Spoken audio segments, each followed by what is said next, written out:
Hi everyone, it's Vicky here and welcome back to another card making video. Today I'm playing with new products from the February release by Waffle Flower. I will be playing with dies and you can see here the daisies die set, as well as this lovely sentiment stamp that says Hello Spring, as well as this adorable set of stencils.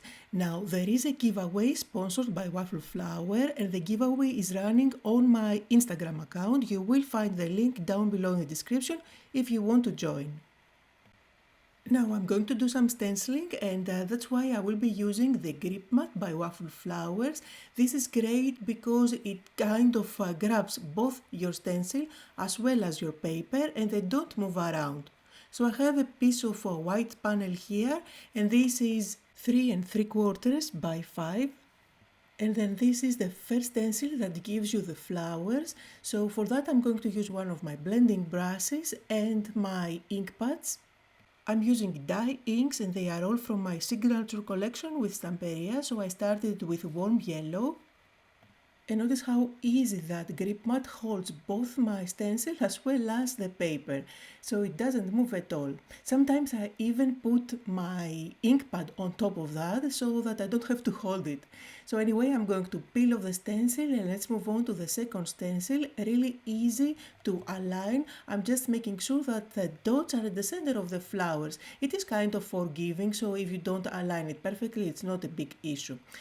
Now here I'm using one of my sponge dabbers and that's because I want to be more specific on where I apply the green ink. By the way, here I'm using fresh green by my collection again. And in this stencil you will find both the leaves as well as the center of the flowers. That's why you need to use a blending tool that is quite small. And now I'm going to move on to another color for the center of my flowers. You can go either with brown if you like. I decided to go with orange. And really those two stencils kind of create your very own pattern paper because you can switch up the colors to make your very own color combinations. You can even use different colors for every flower if you like. And you can definitely start with colored cardstock so that you don't have white at the back. Now I'm going to use the Hello Spring sentiment. I like it because it not only gives you the words but also the outline, which is going to help that pop against the background. So I'm going to cut out the outline from white cardstock and the words out of black cardstock. By the way, lately in my die cutting machines I am using this magic mat instead of one of the cutting plates, and I found that it makes a huge difference since it is self-healing and my plates don't warp. I don't have to change plates all the time. So now I'm putting my sentiment together. For glue I used my Stamperia matte glue from my signature collection. Just because it is matte, I know that it's not going to make a mess if it oozes underneath those very fine letters. Now you can also use the negative on top of your sentiment so that you know exactly where you're supposed to stick the letters. So don't throw it away, it kind of works as a template for the letters for the word hello. So I'm just going to go and pop them inside one after another. Now by using the stenciled pattern paper that we created as well as the big sentiment, you can just create a card by putting those together.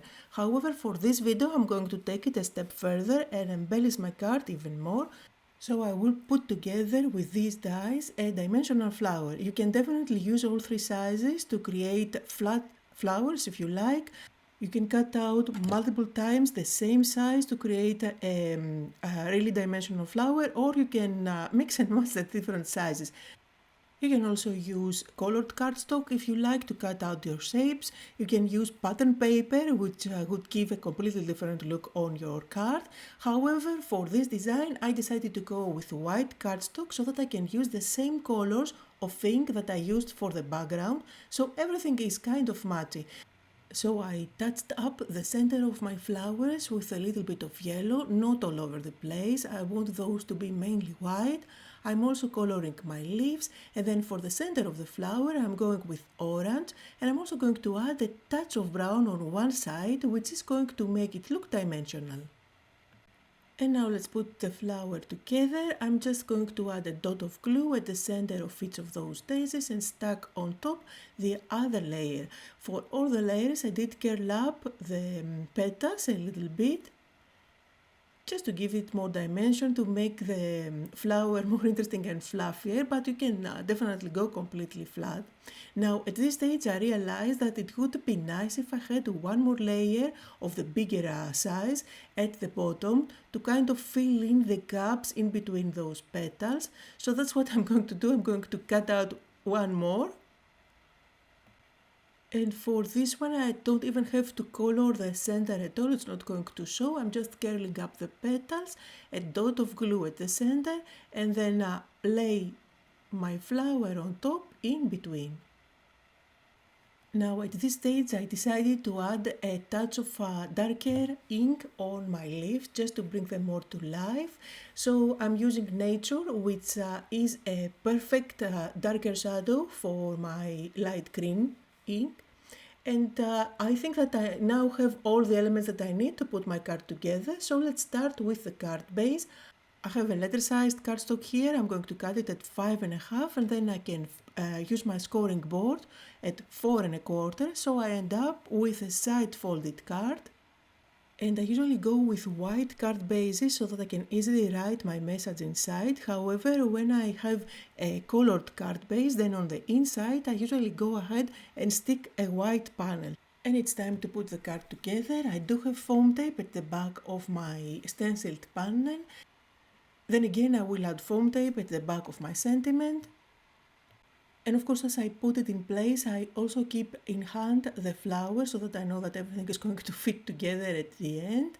I am going to add a dab of glue at the back and put the flower in place, and then I will embellish with the leaves. Now here I only have a couple of leaves. However, when I placed them down just to audition them here, I thought that it wasn't too balanced, so I ended up creating 2 more leaves so that I can put 2 on top and 2 at the bottom, kind of creating like a border with with leaves on one side. And as a finishing touch, you can definitely use gems or dots here and there. I'm using my white contour liner to add some dots in different parts, as well as at the center of all the flowers. And I'm also going to make sure that that white dot is going to be offset, not directly at the center, just for a fun effect. So that was the card for today. I hope that you had fun and that you got inspired. Don't forget that there is a sponsored giveaway by Waffle Flower that is running on my Instagram account, and you will find the link down below in the description. Thank you all so much for joining me today. I hope you'll all have a lovely day.